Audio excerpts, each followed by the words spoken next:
பல்லவ சைனியத்தை பற்றி தகவல் விசாரித்து வருவதாகவும், பகைவர்களா இல்ல பல்லவ வீரர்களா? தளபதி பரஞ்சோதியுடைய குரல் கணீர்னு கேட்டுச்சு. இப்படியெல்லாம் நடக்கும்னு கொஞ்சமும் எதிர்பார்க்காத மாமல்லர், போர்க்களத்துல நான் வீரமரணம் அடைவேன். இரவு ஜாம நேரத்துக்கு மேல மாமல்லர், சிவகாமி, ஆயனர் இவங்கெல்லாம் திரும்பி கிராமத்தை அடைஞ்சப்ப நாவுக்கரசர் மடத்து வாசல்ல பெரும் கூட்டம் நிற்கிறத பார்த்தாங்க. நிலா ஒளியில அந்த கூட்டத்துக்கு மத்தியில கத்தி கேடயங்களும் வாள்களும் மின்னுச்சு. 3 பேரும் துணுக்கம் அடைஞ்சு வீதி முனையில கோயில் மதில் ஓரமா ஒதுங்கி நின்னாங்க. மடத்து வாசல்ல நின்ன வீரர்கள் யாராயிருக்கும் அப்படிங்கிற கேள்வி மூவருடைய மனசிலும் எழுந்துச்சு. அன்னைக்கு காலையில குண்டோதரனுக்கும் மாமல்லருக்கும் இடையில ஒரு சிறு வாக்குவாதம் நடந்துச்சு. மேல நடக்க வேண்டிய காரியத்தை பத்தி தான்.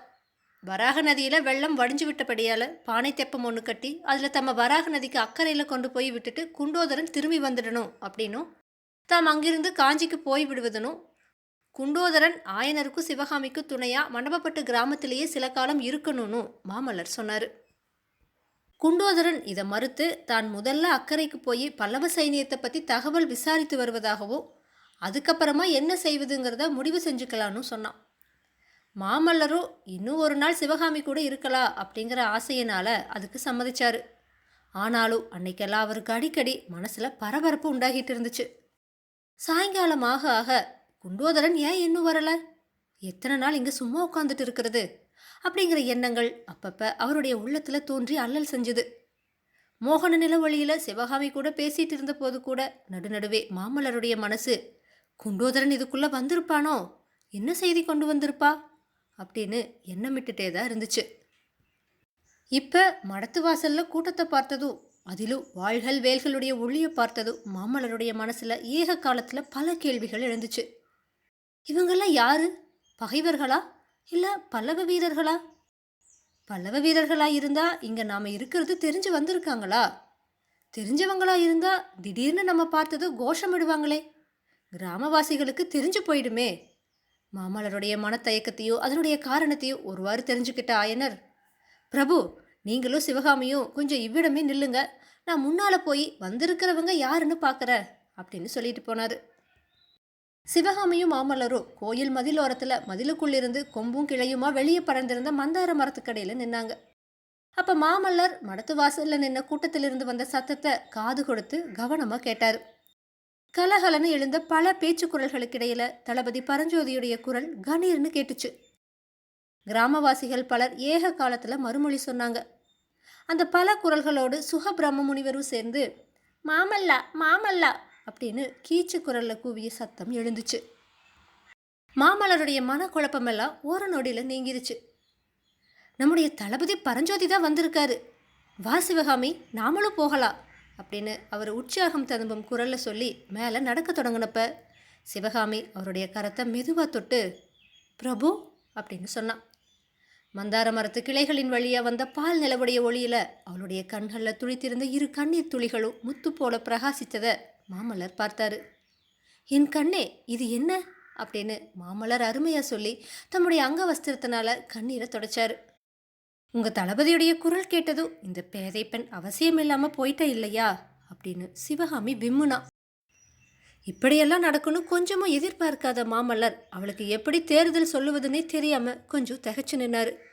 அதுக்கப்புறமா, என் ஆருயிரே ஏன் இப்படி பேசுற, கொஞ்ச நேரத்துக்கு முன்னால நீதானே உன்னுடைய வாயார வீரமொழிகள் புகன்று என்னை போர்க்களத்துக்கு போகும்படி ஏவன, போக வேண்டிய சமயம் வந்திருக்கிறப்ப இப்படி நீ கண்ணீர் விட்டா நான் என்ன தைரியத்தோடு போவேன் அப்படின்னு சொல்லி சிவகாமியுடைய அழகிய முகவாயை பிடிச்சு நிமிர்த்தினாரு.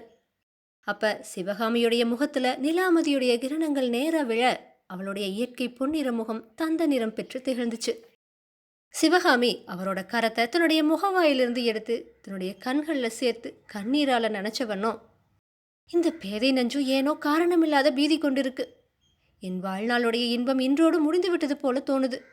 பிரபு என்னை மறக்க மாட்டீங்க இல்லையா? யானை மேலேறி யுத்த களத்துல சத்துருக்களை துவம்சம் செய்யறப்பவும், அகில சாம்ராஜ்யத்துடைய சக்கரவர்த்தியாகி மணிமுடி தரித்து ரத்தின சிங்காதனத்தில் அமர்ந்திருக்கிறப்பவோ இந்த ஏழை சிற்பியுடைய மகளை மறவாமல் இருப்பீங்க இல்லையா அப்படின்னு கேட்டா. மாமல்லர் வானக்கடல்ல மிதந்த பூரண சந்திரனை சுட்டி காட்டி, சிவகாமி, அதோ அமுத நிலவ சொரிந்து கொண்டு வானவீதியில பவனி வர சந்திரன் சாட்சியா சொல்லற கேளு. இந்த ஜென்மத்துல உன்னை நான் மறக்க மாட்டேன்னு வாக்குறுதி கூறுவதில் பொருள் இல்லை. நான் முயன்றாலும் அது முடியாத காரியம். உன்னோட மனசுல காரணம் இல்லாம தோன்றும் பீதிக்கு ஏதாவது உண்மையில காரணம் இருக்குமானா ஒன்னே ஒண்ணுதான் இருக்க முடியும். ஒருவேளை போர்க்களத்துல நான் வீரமரணம் அடைவேன் அப்படின்னு மாமல்லர் சொன்னாரு. ஐயோ, அப்படி சொல்லாதீங்க, ஒரு நாளும் அப்படி நேராது அப்படின்னு விம்மலோடு உரத்து கூவினா சிவகாமி. அதுக்கு மாமல்லர் சொன்னாரு, அப்படி நேரலைனா உன்னை நான் மறப்பது அப்படிங்கிற பேச்சுக்கே இடமில்லை. யுத்தமெல்லாம் முடிஞ்சு இந்த பரந்த பல்லவ சாம்ராஜ்யத்துக்கு சக்கரவர்த்தியாகி நான் ரத்தின சிங்காதனத்துல வீற்றிருக்கிற காலம் வரப்ப நீயும் எனக்கு பக்கத்துல தான் வீற்றிருப்ப. ஆனா போர்க்களத்துக்கு போகிறப்ப வெற்றி அல்லது வீர மரணத்தை எதிர்பார்த்து தான் போகணும். நான் போர்க்களத்துல உயிர் துறக்க நேர்ந்தாத்தான் என்ன சிவகாமி, எதுக்காக கவலைப்படணும்? இந்த ஒரு பிறப்போடு நம்முடைய காதல் முடிஞ்சிருச்சா? ஒரு நாளும் இல்லை. போர்க்களத்துல உயிர் போகிறப்ப எனக்கு நினைவிருந்தா பிறை சூடும் பெருமான தியானித்து இந்த புண்ணிய பாரத பூமியில பாலாறு பெண்ணையும் காவேரியும் அமுத பிரவாகமா பெறுகிற தமிழகத்துல மறுபடியும் வந்து பிறக்கிற வரம் தாருங்கள்னு கேட்பேன். அவ்விதமே இந்த தமிழகத்துல பிறந்து ஊரூரா அலைஞ்சு திரிவ. பூர்வ ஜென்மங்கள்ல நான் காதலித்த சௌந்தரிய வடிவத்தை, மோகன உருவத்தை, ஜீவனுள்ள தங்க விக்கிரகத்தை தேடி அலைவ. இந்த மாதிரி கார்த்திகை மாதத்து தாவல்யமான நிலவொளியில உன்னை மறுபடியும் பார்ப்ப. பார்த்ததும் தெரிஞ்சுக்குவே நீதான்னு. இந்த பெண்ணோட முகத்துல ததும்புற சௌந்தரியம் இவளுக்கு சொந்தமானது இல்ல, பல ஜென்மங்கள்ல தொடர்ந்து வந்த என் காதலின் சக்தி தான் இந்த மோகனத்தை கொடுத்துருக்குன்னு தெரிஞ்சுக்குவ. உன் கண்கள்ல ஜொலிக்கிற மின்னொளியில என் உயிருடைய சுடரை கண்டு தெரிஞ்சுக்குவ. உன் இதழ்களுடைய புன்னகையில என் இருதயத்துடைய தாபம் தணிவதை உணர்ந்து இவதா என்னுடைய சிவகாமின்னு தெரிஞ்சுக்குவ. ஜென்ம ஜென்மங்களிலெல்லாம் என்னுடைய உயிரில கலந்த இன்ப ஒளி இவதா.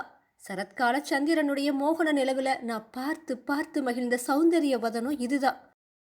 இந்த கருங்குவிளை கண்கள்ல தான் என்னுடைய விழிகளாகிய வண்டுகள் ஓயாது மொய்த்து மது வருந்தி மயங்கினன்னு தெரிஞ்சுக்குவ. சிவகாமி, வாக்குறுதி போதுமா? திருப்தி அடைஞ்சியா அப்படின்னு மாமல்லர் கேட்டாரு.